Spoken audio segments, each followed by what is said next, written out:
Welcome back, ladies and gentlemen. Mikey, shut up. Welcome back, ladies and gentlemen, to another installment of No Place Like Homaha. I'm your host, JD Wonder, alongside Mikey Love, because Nick hates us and refuses to be on here.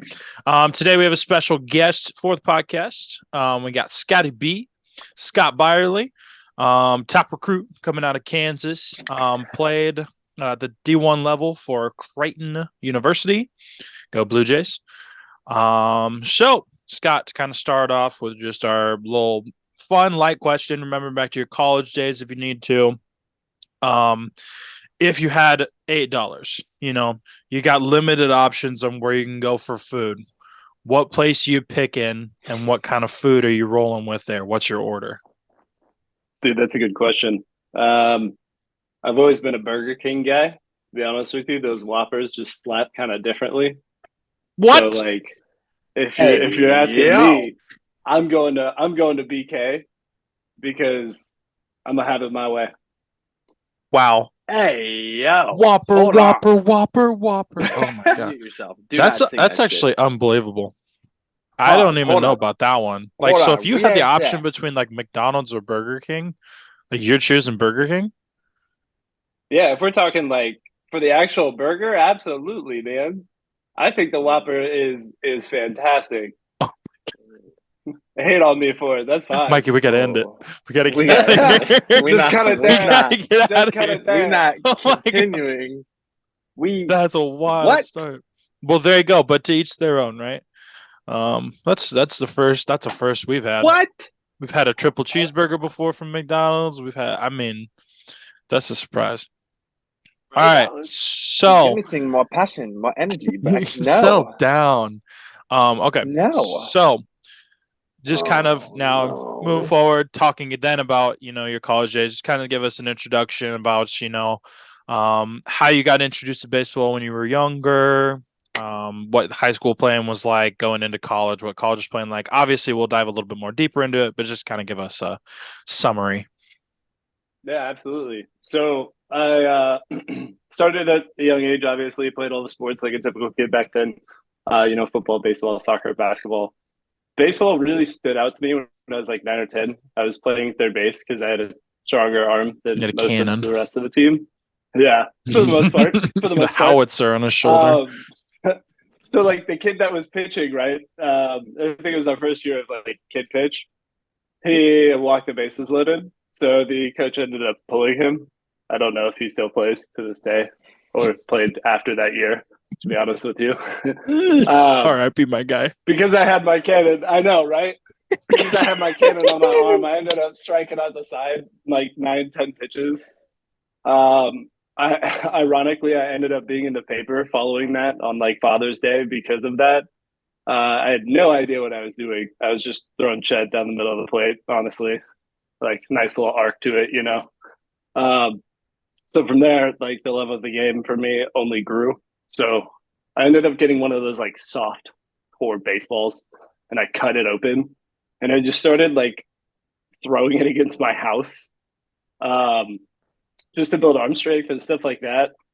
And I would get back further to test accuracy as well as build arm strength. And ironically, there was a window that was above our garage. I think I broke it 10 or 12 times, to be honest with you. The stucco ended up needing to be redone on the house because I would just go out there for hours and just beat the crap out of it. Through high school was an adventure. I started in, for me, sophomore year was high school. I started on the JV team and ended on the varsity team. I didn't really see a whole lot of playing time that year, just a few innings, mainly closing. My junior and senior year saw a lot of action. Our staff actually was pretty loaded. We had a kid that ended up playing at Wichita State, and then we had a kid that played at Virginia Tech, and then actually pitches for the Orioles. We had a kid that played at Oklahoma State, and then we had myself. So our staff was actually pretty good. Stacked. Yeah. So Unfortunately, we had early exits in both years of state. One of them was my fault. It's one of my blown saves that I have. I was just too amped up and couldn't figure out my mechanics and was just throwing way too hard, but just like here, like at the neck. So unfortunately, that didn't pan out like I would expect it or hoped it to be. But from there, that took us to, college. Well, I guess I could backtrack and say like throughout high school, in the recruiting process, like it was an adventure. Actually, I guess that's a question, so I don't want to get into that. But all good. but yeah, no, college was exciting. It was definitely a different level of baseball. When you're in high school, you have one or two kids, maybe 4 or 5 kids on the team that can perform at like a higher level, right? At the Division 1 level, Division 2 level, JUCO, NAIA, they're just playing at the next level beyond high school. Well, at the college level, that's not the case, right? Like if you're D1, everyone on the opposing team is also D1, so they all have that raw talent, they all have that ability. So it really does come down to mindset at that point. So developing the right mindset throughout college was kind of an adventure. It definitely was a learned ability, and it took quite some time to build that mental fortitude. But it was really exciting and a fun journey. And obviously, like winning a Big East title, being the first to do so, and just the camaraderie that's built playing in TD Ameritrade, what was TD Ameritrade for me. So the best ballpark was a thrill. Being able to travel was exciting. So yeah, no, it was just a great time. Baseball's been very good to me. This Perfect. is terrible to say, but I don't even think I realized that Creighton was the first one to win like a Big East. Like, I guess I didn't realize that you were on the team that for Creighton that won a Big East title. Like that's pretty freaking cool to just even be able to say. Like, you can just walk around and be like, "Yo, what's up, dude? I won a Big East title for baseball. What Ring. you do, Just walk boy?" around. Yep, the first one for the school too. That was the year. That was 2013 when we entered the Big East from the MVC, and we were playing and we won the regular season. It was fantastic. Who'd you play for it? I mean, I can look it up, but no, you're good. We ended up playing St. John's in the tournament. We ended up losing the tournament because the tournament was ridiculous. The first year that we played in the tournament, it was like double elimination until the championship game, and then it was single elimination. So we hadn't lost, but we played St. John's, who had lost, and we ended up losing. What? Yeah, it was wild, dude. It was wild. What the hell? That's like the ACC tournament for you, Jay. No, stop it. You don't talk about the ACC tournament. That's dumb.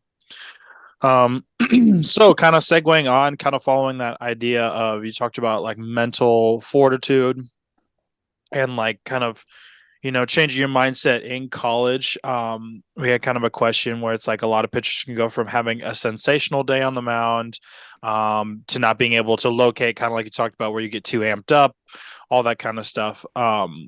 So what mindset did you kind of have after having an off day, or what did you take from the good times when you had an on day? No, absolutely. That's definitely something that a lot of people run into. You have to have a short-term memory. You have to learn that like mindset and mental preparation are vital to successes and moments like that. So for me, I always visualize my outings before they happen. I visualized how I'd pitch some like opposing hitters. If balls would be to put in play, where would I be? This sort of preparation really allows you to slow those moments down when you're actually in those moments. And doing that prevents the game from speeding you up, which leads to less likely of like a scenario like that happening because you're prepared. However, I will admit I've been there. Some days you just don't have it. Like nothing's going your way. So at that point, you got to go back to your fundamentals. You got to slow down your mechanics. You have to really know yourself internally. So oftentimes when we get wild or out of sync, it's because our mechanics are off. For example, for me, if I'm missing high, I'm probably cutting my stride. So I'm not striding the right amount. I could be cutting my follow through. So I'm not following through to the amount that I should. I could be drifting with my top half, so my arm ends up dragging behind. So again, cutting it off and throwing off my release point. So knowing these items and my motion are keys to resolving things quickly on the mound. So when in doubt, just make sure you really slow the game down, because when the game speeds you up, that's when mistakes will start to happen. And so just try to alleviate that. And then again, mental preparation, mental fortitude, that's really where it comes down to. Like knowing, one, that every pitch the opposing person can beat you. It doesn't matter who's in the box. It doesn't matter their talent level.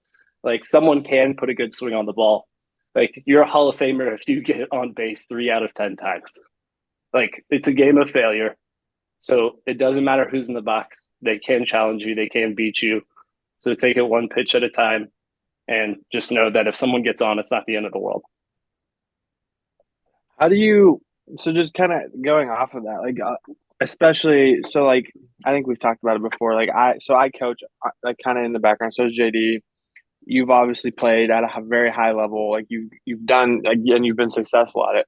But for like maybe the kids that are in high school or coming into high school, how do you like build that mental fortitude or like the mental toughness, or like how do you get that mentality to just like you have to, like, in order to not care about the result of one play and kind of move forward and think about the next? Yeah, absolutely. It's a great question. It's definitely a learned ability. It's something that you have to have trained over multiple months or games or scenarios, if you will. It goes down to the mental preparation, or comes down to the mental preparation. It's understanding that you can make the best pitch that you can make. And once you make that pitch, the ball is out of your hands. So whether the defense makes an error or whether that individual makes a good swing on the ball and he gets on or anything like that is out of your control. What is in your control is making the best quality pitch that you can. So first, understanding like what you can and cannot control is a key component of the game, because I think a lot of us can get frustrated when our defense makes an error. But you have to understand that, one, that individual is there to back you up, right? So you need to have the confidence that anytime that a ball is hit, that it's going to be an out. I mean, I know I fall victim to it even today. Like if a ball is hitting the outfield and there's 2 outs, I'm probably walking off the field. I shouldn't be. I should be backing up my position, but that's how much confidence that I have in my team, right? That's how much confidence I have in the guys behind me. So I think that that's a really key component as well. But I think it does really come down to mental preparation, because you can understand, again, what you can control and what you can't control, and then you can visualize each scenario as it might happen, right? So you can say, okay, if the bases are loaded and I get the guy down 3-2 and I don't have my fastball, but my slider is working, what can I do? What does that look like? Do I throw a get me over? Do I throw it on the inside corner? Do I throw it low and away? Like, you have to work through those scenarios so that when you get there, you've already been there. So that way you're well prepared. You're not sitting there on the mound sweating, taking a couple, panic breaths like, oh my gosh, okay, I don't have my fastball. I can't really control it. Like, what do I do? Instead, in those moments, if you prepare well enough, you'll take a step back. You'll take a couple deep breaths, right, from the diaphragm. And then you'll say, okay, if I don't have my fastball, it's probably because, I could be drifting or something along those lines. If my slider is working, let's go ahead and go with that. Let's go ahead and go with just a get me over and start there and see how that goes, right? It's 3-2. Let's trust in my defense. So you're not as panicking, and it might not seem that way when you're in that scenario, but if you prepared beforehand, trust me, it's a lot smoother when you're there. Your Lord, spoken like a true scholar right there. That was really in depth. Absolutely. I love it. Appreciate that, Scott. Thank you. Yeah. Thank you. So then moving on to kind of, you talked briefly about it, talked about moving from Mo Valley to the Big East. And since we're kind of on the topic of trusting your defense, but also facing like elite hitters. You talked about also briefly D1 guys or D1 guys. What was kind of the transfer over like going from the Mo Valley to then the Big East? So I will say, I don't want to talk bad about the MVC. They had some good teams, like Wichita State, Gene Stevenson. Dude always had a great team. They were always loaded with talent. I feel like they were always in the top 20 or top 10. So it was a pretty big rivalry for us. I'll say that the dynamic of the game changed when we moved conferences. Not always true for every team. Again, Wichita State was, again, fantastic. But like the raw talent of kids when you hit the Big East Conference was just different. Kids are bigger, stronger, faster than what we had seen. Hitters and fielders were more disciplined in the field and at the plate. Like they made fewer errors, especially in clutch. So that means again preparation was different. They had fantastic approaches at the plate, like especially with runners in scoring position. If you look at like the amount of runs scored, like against Creighton in the MVC, it's typically not that much. We're a really defensive oriented team. Excuse me. But if you look at the Big East, it's a different dynamic. So different approaches for hitters. The focus on the fundamental approach to the game was just a bit different when you hit a different conference. Did you play? This is where my knowledge is lacking. But like, did you ever play? You obviously play like teams from other conferences as well. Like, you're not just going to play strictly Big East for the entirety of your season. Like, which would you say? Like, what conference? That was going to be my next question. It's like which like was the hardest, yeah. like or the most difficult to go against or prepare for? Your question, B. I don't know. We played UNLV when they were like, oh man, dude, it was a crazy game too. It was like 40 degrees or 38 degrees or like 42 degrees or something like that. And it was like, dude, it was like a 20-mile-an-hour wind. They had 9 players in the dugout, and it was the 9 people on the field. The rest of the team was in the clubhouse. Dude, it was hilarious. But like, and I don't blame them, right? Like, I wanted to do the same thing, right? Like at this point, I was closing, so I was sitting there in like 3 jackets. Like, all I wanted to do was go back and watch it on the television and have a peanut butter and jelly sandwich and chocolate milk.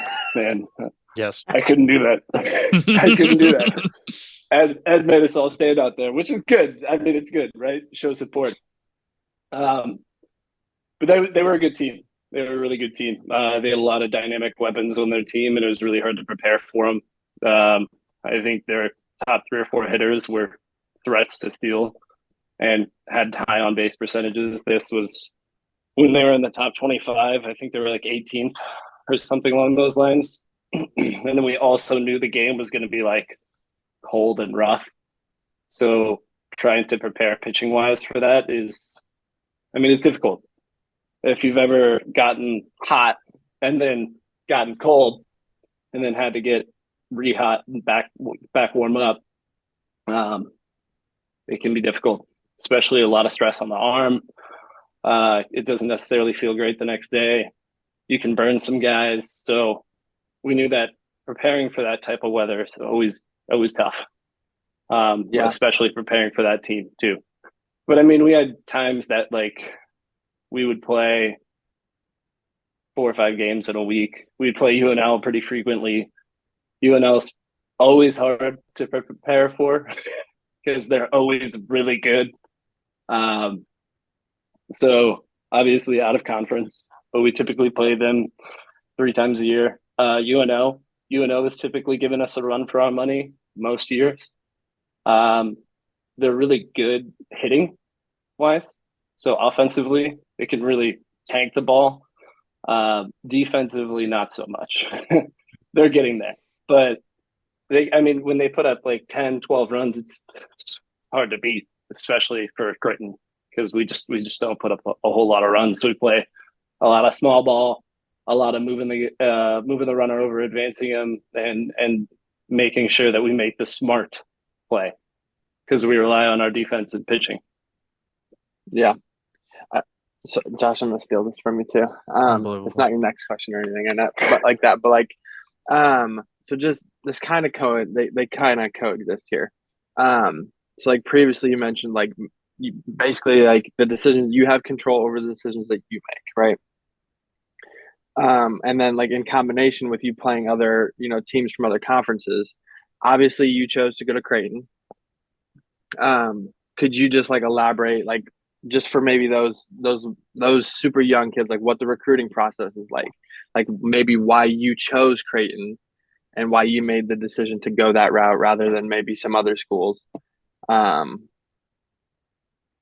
No, yeah, absolutely. No, but I'm not gonna absolutely. like pile them on for you. No, you're good. So I'm glad that you asked this question because I think I have some pretty solid advice here. The recruiting process for me was a fantastic roller coaster. Um, my advice is build your network early and often. So build a list of schools you might be interested in playing at.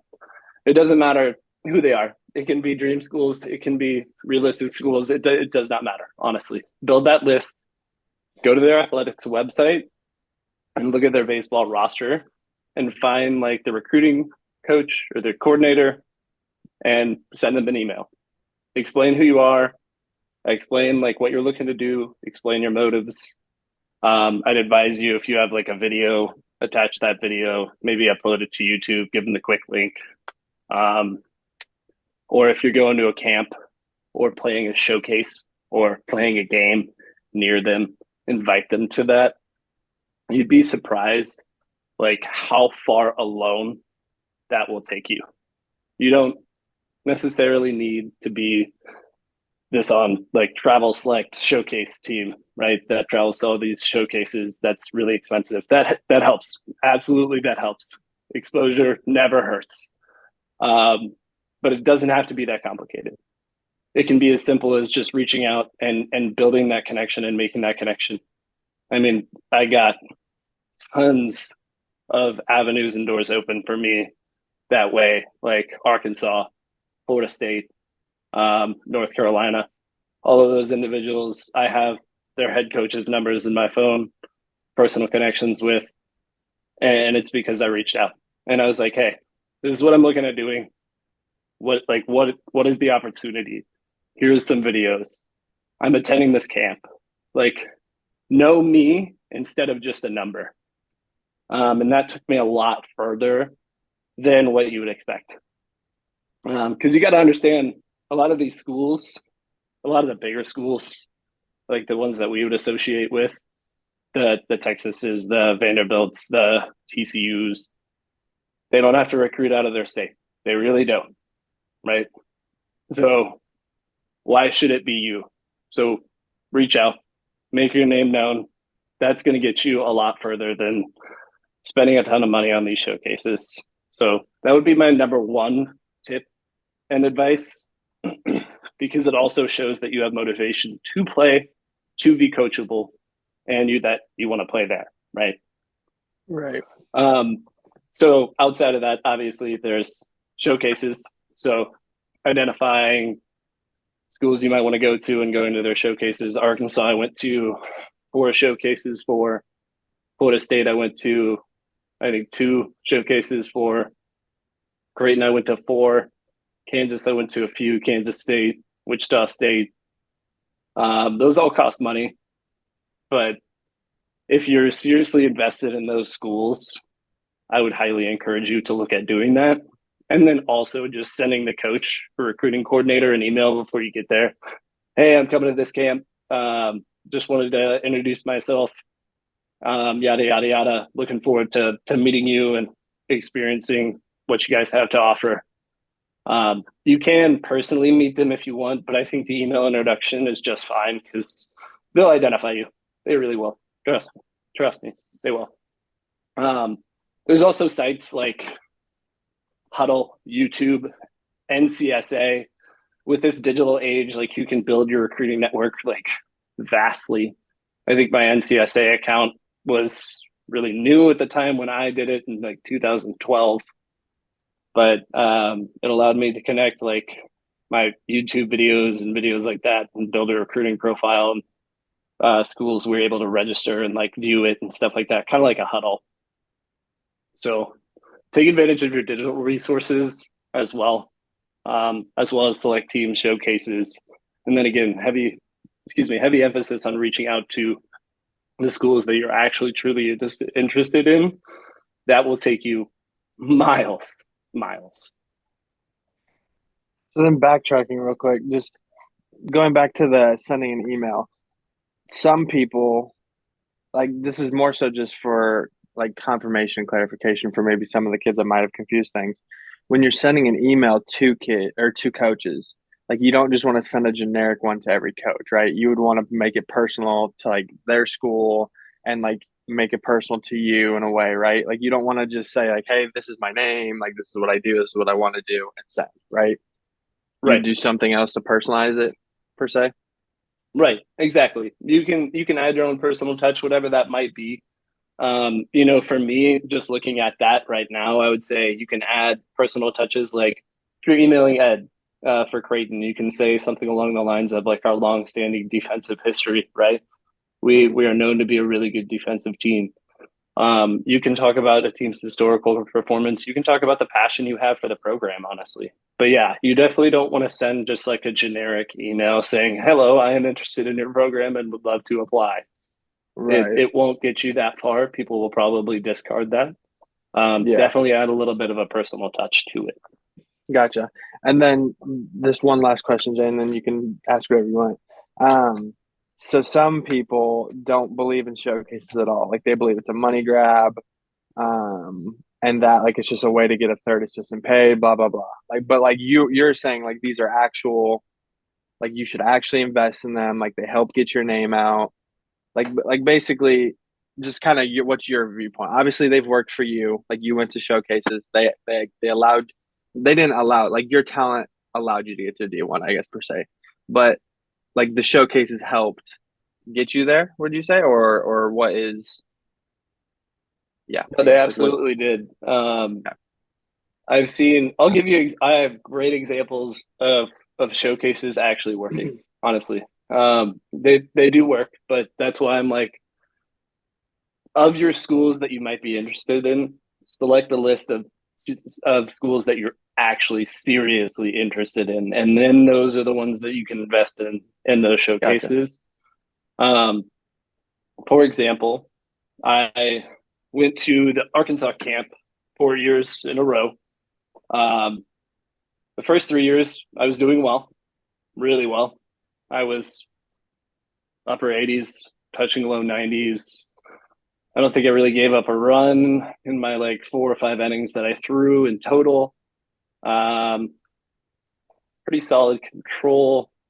And then I remember my junior year, so my third year there, they signed some kid there at the camp. I think it was a fall camp. So it was in Arkansas. I can't remember when. I think it was in late September. But he was a really, really good catcher. He had a solid pop time, and dude could rake. Like, was a mammoth. Great kid, really friendly, really great guy. And they actually ended up picking him up on the last day of camp. So I do know that he ended up agreeing to go there. I don't remember or didn't look at how it panned out for him. But that's one example where, like, if you're seriously interested in the school, and you really want to get your name in front of those coaches, that is a really good way to do it, outside of sending them an email. Now, the flip side of that, and why I use the Arkansas example, is my senior year, I was awful. And I never got talked to again after I went to that camp. I got ghosted for good reason. I didn't give Dave Van Horn a reason to reach back out. I think I was like 83 to 85. I gave up a couple runs. I walked a couple kids. I didn't have a good outing. So, interestingly enough, it negated what I had done the past 3 years. So, just know like showcases can benefit you, but they also can hurt you. So you have to be prepared when you get there and know what you're stepping into, because it is kind of a different level of talent and competition. Everyone is competing for a spot there. They're not just there to technically learn. So that's just something to keep in mind. But I do think showcases can be beneficial. I think there are some showcases absolutely that are money grabs. I don't know which specific ones. I think you can kind of find those. But I think that there are a lot that are beneficial. I mean, I was invited to a professional one in Tallahassee, Florida, and I think there was like 28 of the 30 some teams there, and it was former players and individuals currently in the organizations, and I gained a lot from it. Gained a lot of exposure from it as well. Made a lot of contacts within the scouting department. I know that I know a handful of national cross checkers that I can send an email to and reconnect with in a heartbeat. So it depends on how you measure value, because out of a showcase, yeah, you might not end up going to that school, you might not end up getting an offer, but you might make connections that last you a lot longer than that 4-year span that you'd be in that college or whatnot. So like for me, I always know that if I ever really got good enough and wanted to go back, like I could probably send an email to those guys and say, hey, can you have someone come and take a look? And they'd probably send someone. So building those connections at that point in time was invaluable. Yeah. Awesome. Thank you. I love that. Now, Jay, you can go ahead and talk. God. I'll give you the floor. I'm gonna nut tap you so hard, I swear. Okay. So kind of going back now to your playing time in college. I understand if it is kind of a touchy subject for you, but you did battle injury. So what's something, I mean, like along the lines, just kind of talk about what your injury was. Again, going back to mindset, how you changed your mindset through it, how, like, what kind of dealt with there, and then maybe some, words of advice to people that are kind of battling injury, just regardless of any sport, really. Absolutely. So I had ulnar collateral ligament replacement surgery, or UCL replacement surgery. It's formerly known as Tommy John to those in the baseball realm. It's pretty common nowadays, I feel like. But mine was a little different. So for me, my tendon actually tore off of my bone. Excuse me. I didn't actually tear like in half, if you will. So I had a couple options set before me. Surgery necessarily wasn't my only one. I had the option of like minimally invasive surgery where they would reattach it. Then I could go through like a small rehabilitation process. But the return to performance percentage was like 60%. So in the rehab world, there's something called return to sport and then return to performance.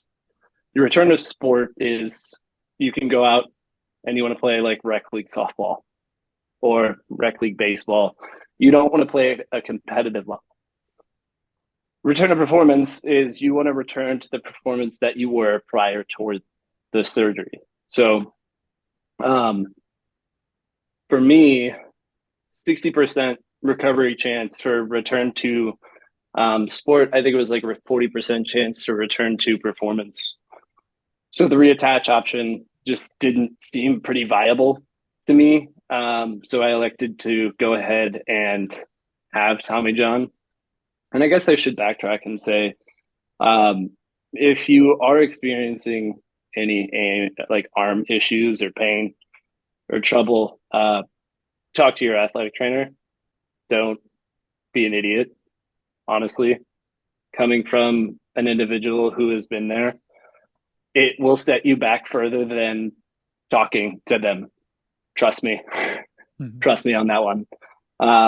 I was in a position where I was fighting for a closing role, and I did not want to go on the DL. I didn't think I had time. There was another good closer that we picked up from JUCO. He was low 90s, had a nasty slider. That thing was, oh man, it was disgusting.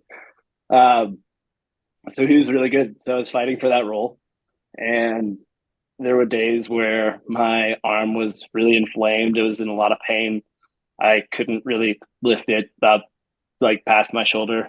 But we threw every day, and Ed demanded excellence in our throws, especially coming from the pitching staff. He expected everything to be in the chest. He didn't want to hear us hit the fence with anything or anything like that.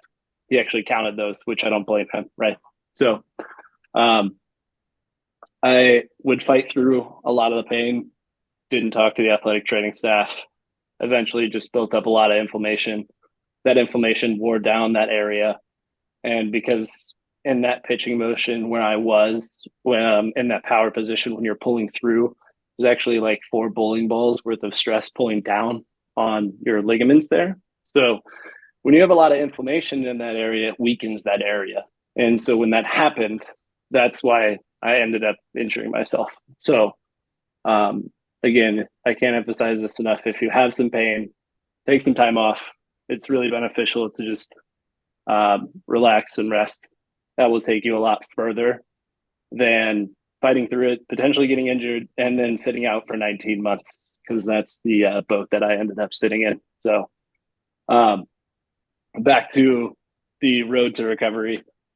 Essentially, I went in and got my MRI, and again found that my options were a little bit more than what I expected, but I elected to have full Tommy John.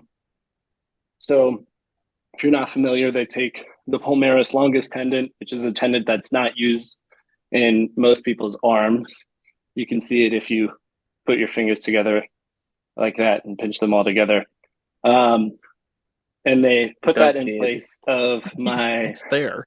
Sorry. It's only there on like, I think 80% of people have it in both or something. But they put it out in place of my UCL.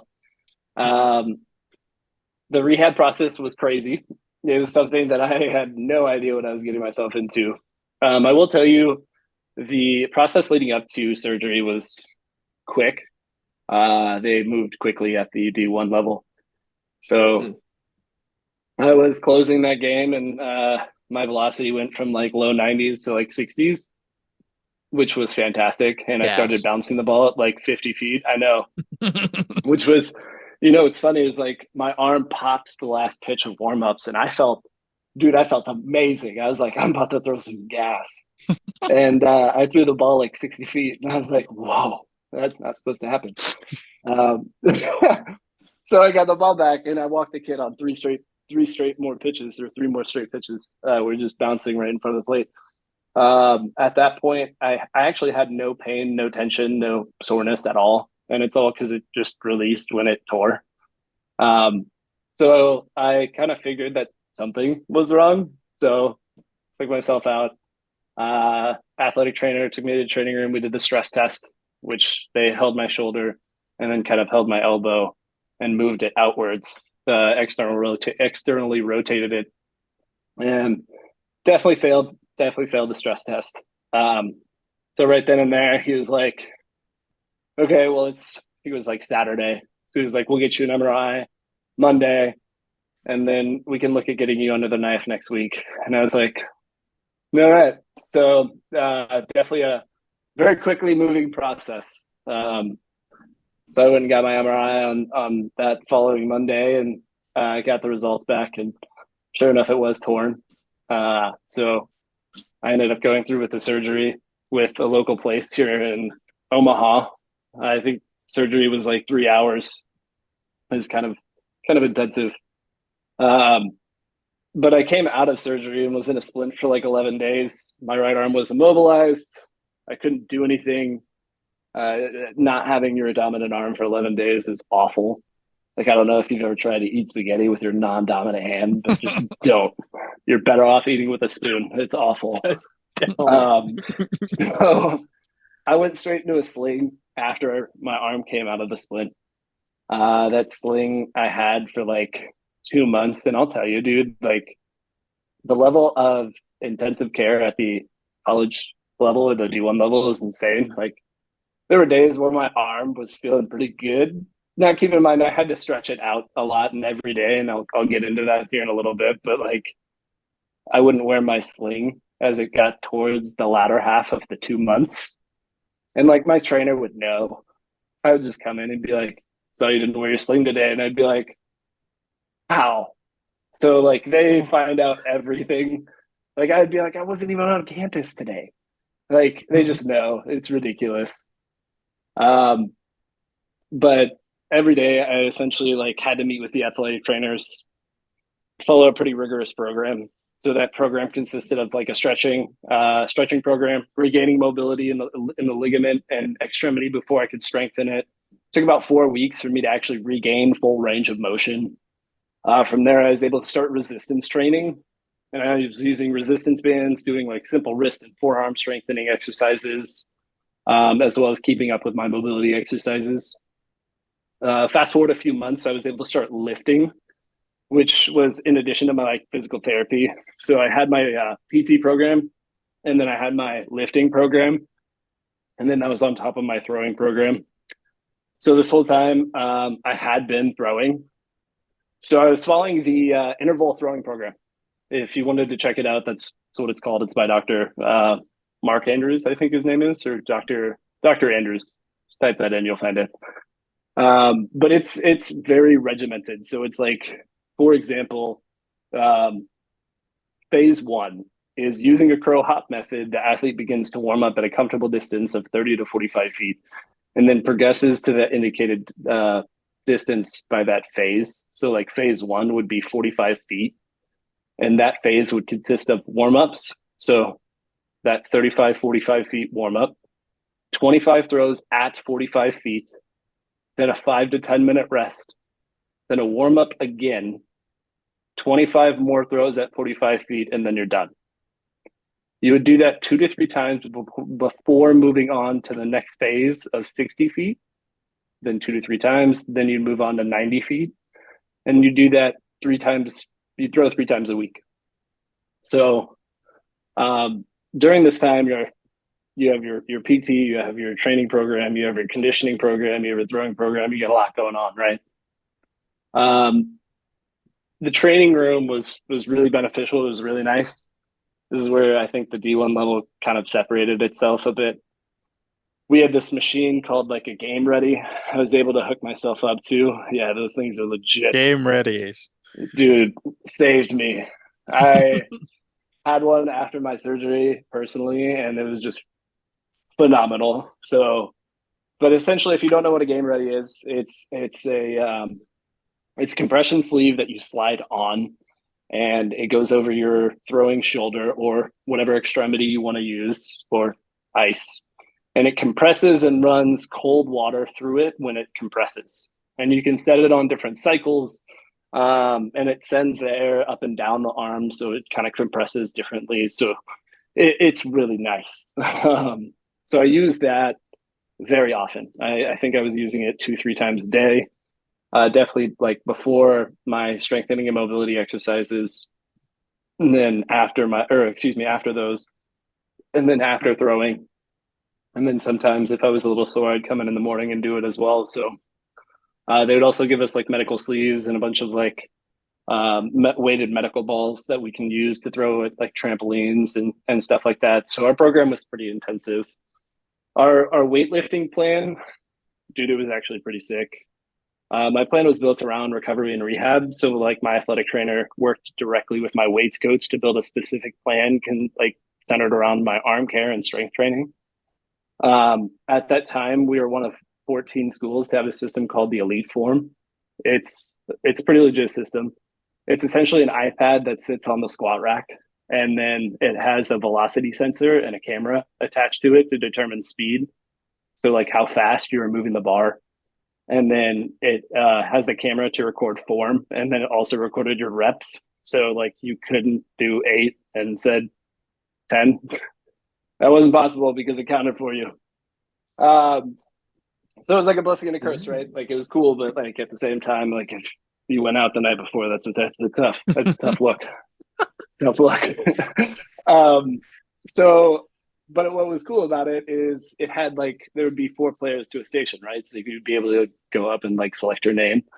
My program was able to be completely different than everyone else's because obviously mine wasn't like everyone else's. It was centered around arm care and strength training around that more so than overall like power and core training. So all of that was thankfully taken care of by Creighton. So the bills and all of that were just expense to them.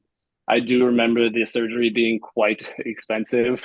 I don't remember the exact number, but if I recall correctly, it was in the 50 to 60s. So it was a pretty penny. It was definitely not cheap.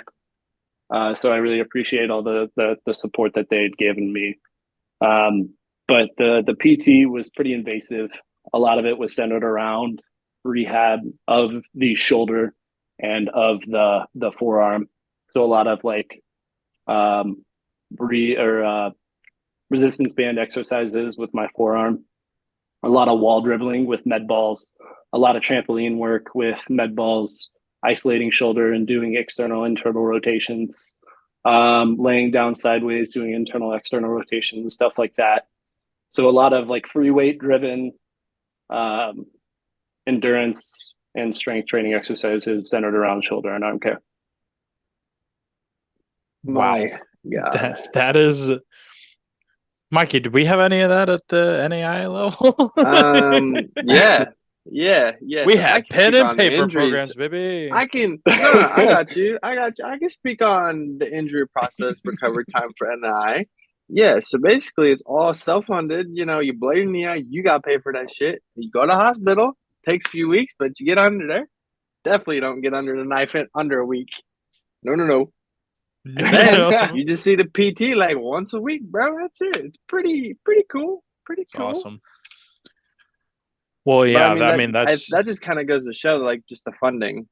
Like, well, that is just the competition level. It's just so much different. Right, yeah. D1s, they play higher level. You know, they get more fans, they get more funding, more donors. Like, it just makes sense logically. Yeah. But it's definitely cool to be able to, like, you know, you always hear about people getting hurt.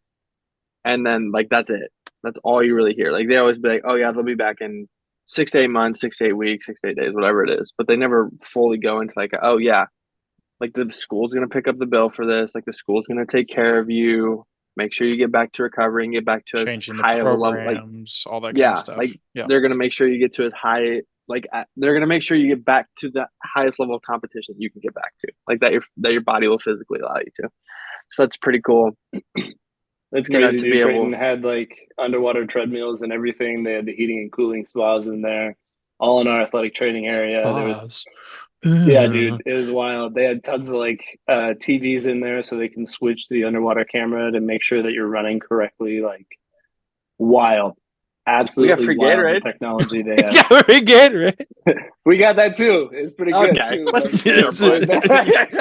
Don't burst our bubbles. Okay. So we also let got us have a free milk from like the dairy. That's like the dairy plant that's like right here. Yo, shout out to Highland Dairy. That stuff was crazy.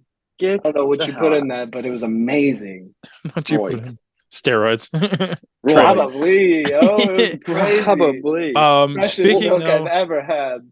Speaking though of money, we move on to the next question, kind of associated now with the NIL. So I know you and both of us, we all didn't have time to be a part of the NIL when it was in process. But how do you think it's kind of changed the game per se, as far as like the ways that kids can get money? Obviously, you understand that playing at, especially at a D1 level, is a full-time job in itself. So how do you think that kind of changes the landscape of the game, and just kind of speak on like what you believe NIL kind of brought to college sports? So you actually provided a great segue in there. So I'm going to give you a little context around the day of an athlete, knock out 2 questions, and then answer with the NIL question. So Love that. just to give you Love like that. a typical day of what we went through as an athlete, at least at my Division I level in baseball, is like during the fall, we'd have weights Monday, Wednesday, Friday, and we'd arrive at the clubhouse at 5:45 in the morning. Weights would be at 6:15, and it would run till about like 7:45.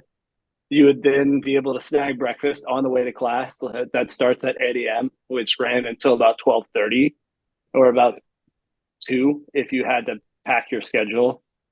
You'd then be able to get lunch, but early work, which wasn't mandatory, started at 2:30, and then practice technically started at 3:15. Practice ran until about 6:30, 7 o'clock at night. And then you had about 10 hours of mandatory study hall a week. So after practice, you'd get dinner, and then you'd go to study hall for about 2 hours. And if you did that 5 times a week, that caps it out. On Tuesdays, we had plyometric training in the fall. So that was all centered around short explosive bursts and building strength and conditioning there. And that was the entire team. It wasn't just the pitching staff. So we had like sled work where we would tow 35, 45-pound plates. We would have short sprint bursts. We do 660s, 550s, 440s, 330s, 220s, and a 10, and that's yard sprints.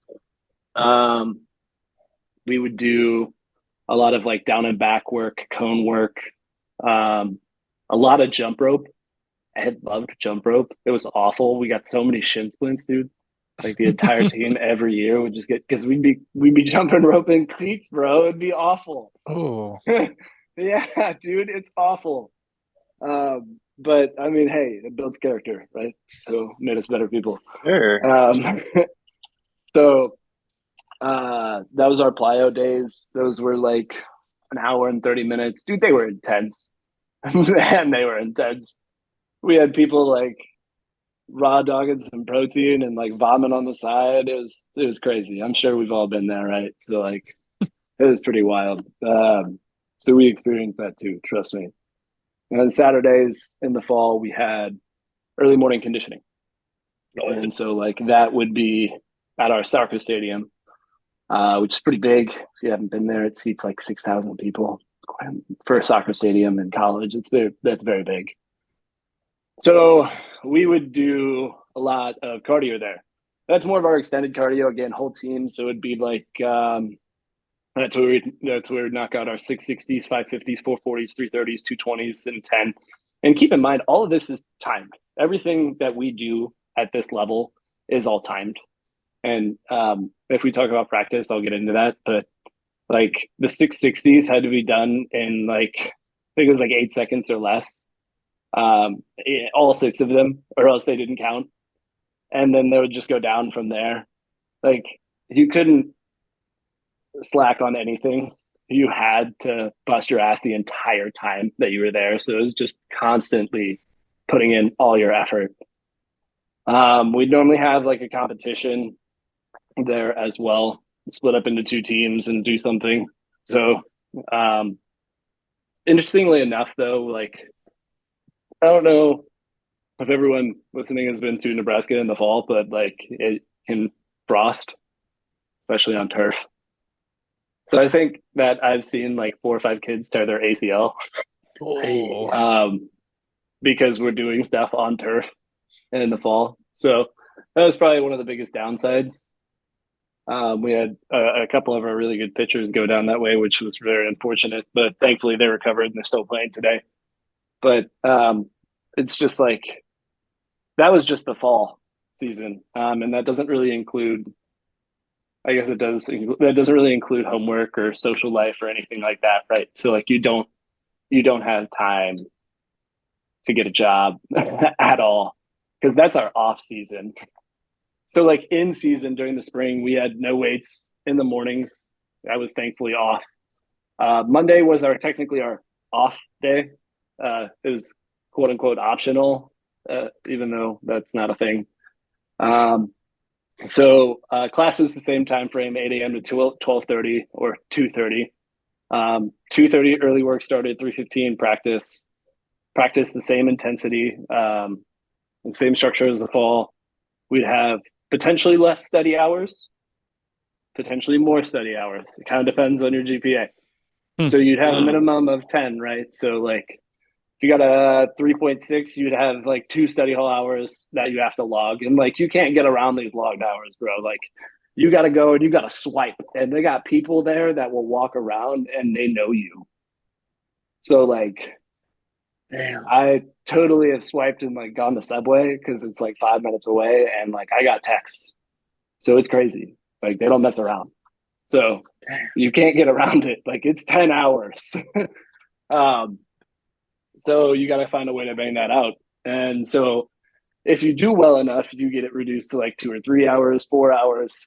If you do bad enough, so if you get below a 3.0, you maintain the 10 hours, but then you get study hall with the team, which is like 4 to 6 hours a week.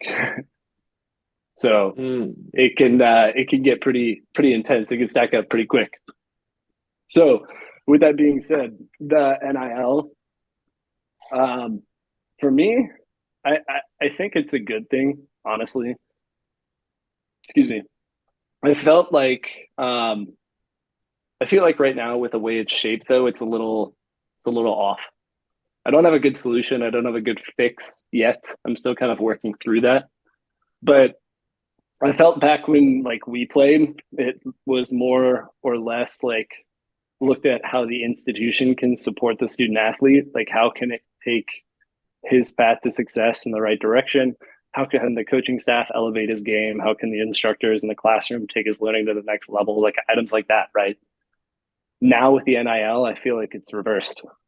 I feel like it's what can the university do for me and how can they compensate me? Don't get me wrong, I'm all for paying athletes. Like I think it should have been done long before we were even playing. But the fact that some of these college players are making more than some professional athletes is wild to me.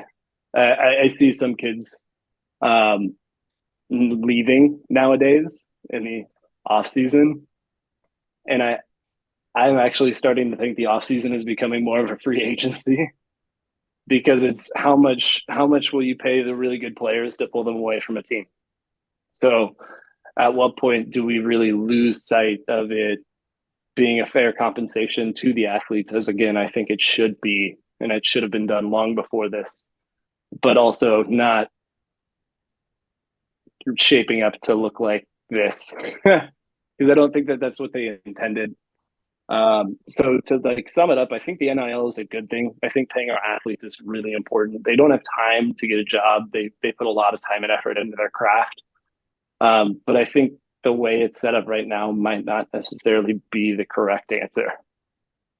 You think they kind of go to like a contract style thing where like you have to like obviously there could be exceptions, but especially for like the big name stars like the Bryce Loves to make sure that they don't transfer away and go from like an Alabama to a Georgia and make $1 million more.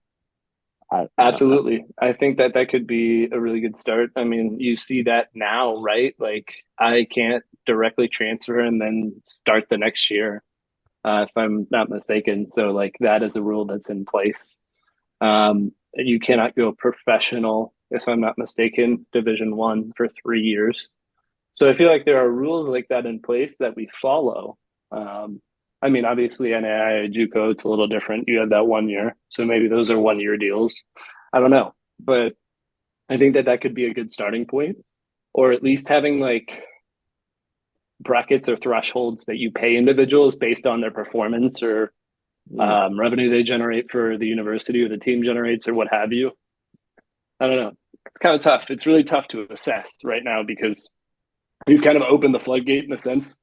So because you've opened the floodgate, it's really hard to corral everything and bring it back in because everyone's going to be like, oh my gosh, you're constraining our athletes now. You're doing this to, anything that you do to alter the structure at this point in time is going to be looked at as a potential negative. So it's going to be really tough to make an adjustment to it. in my opinion. Yeah. Do you That think it's makes made sense. recruiting harder for other schools? Obviously the Georgias, the Alabamas, the Vanderbilts for baseball. Like they don't have a problem recruiting kids. But do you think now like the potentially like I don't know. I can't think. Like do you think like the Wichita States they obviously have like that history of being successful in baseball. Um but do you think that like them not maybe having as much access to NIL money has hurt the potential to get some of these guys? Absolutely, absolutely. I think I think, like I said, you're seeing some individuals even leave their current universities that have a good setup because they're getting paid more to go somewhere else. So I think it's currently impacting the current dynamic of teams and inside the NCAA. So when you factor that into the recruiting efforts, it's like, I'll be honest, we all know universities have been paying student athletes far beyond or far long before it was legal. So now that it's legal, it's just amplified. Like you can look up for the most part, like what most universities compensate individuals with. Um, Most universities, it looks like, give them like a car and some sort of amount of cash sum. So it just kind of depends, right? It just kind of depends on what sport you play and like where you're going and what partnerships they have. So I think that gosh, I lost my train of thought and where I was going with that. But the NIL could be absolutely a very very good thing if it's just reshaped just a little bit. Yeah, Makes sense. I'd agree with that. How do you feel about the all these Power Five mergers though? Like The with the Power Five Pac-12 mergers are potentially pretty going crazy. away. The Power Five, yeah, that's going to be an adventure. I'll be honest with you.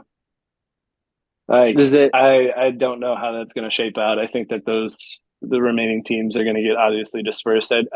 It's tough though. I don't know if you can technically do away with the Pac-12, so I don't know what you do.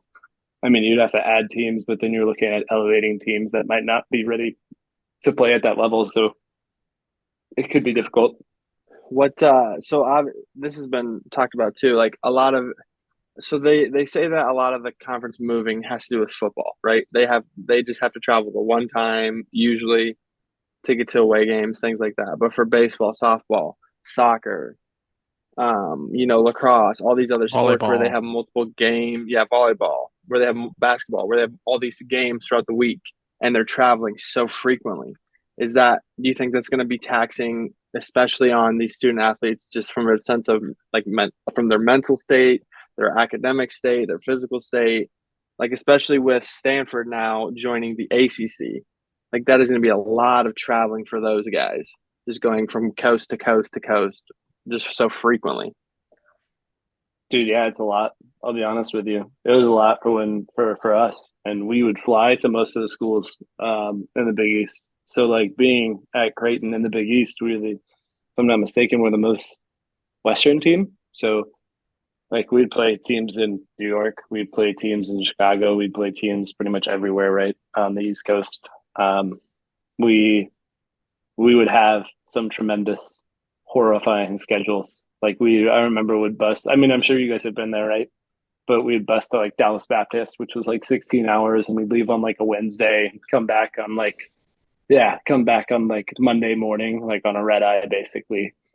We would leave for like New York on a Wednesday and come back on, you know, uh, a Sunday. And I think that something that people don't factor into is the jet lag that you incur when you do that too. Like if you're an East Coast school and you're traveling back to like Pacific time, dude, like when you come back after that 3 or 4 day adjustment, it's killer. It really is. It's the little things that pile up. It like makes you a little bit more tired or groggy in classes, a little bit harder to focus. So yeah, I think that as these conferences get more spread out, it could be better for revenue. Absolutely. TV viewership is definitely going to increase. RPI, strength of schedule, all that stuff is going to go up. So it's going to be fun to watch.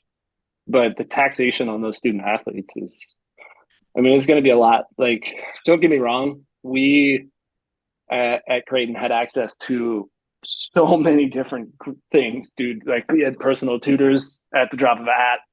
We just had to ask. We could get them available on FaceTime if we needed them. I used that resource quite often. So, I mean, we'd fly commercial. We wouldn't necessarily fly private, like the basketball team and stuff like that. But we could pretty much do whatever we needed to on the road, even if we weren't in the classroom or near a tutor. They could get on the horn with us. They were able to share their screen, do a lot of really cool stuff with us to help advance our knowledge. So I don't know if the classroom effect is going to be there, but I can tell you that like the physical effect, yeah, that's definitely going to be felt. Absolutely. I love that. It's gonna be yeah, it's gonna be interesting to see one how like all the conferences actually finish out. Two, what schedules are gonna look like. Three, like I don't think we'll actually even truly understand the effect on the kids for a while.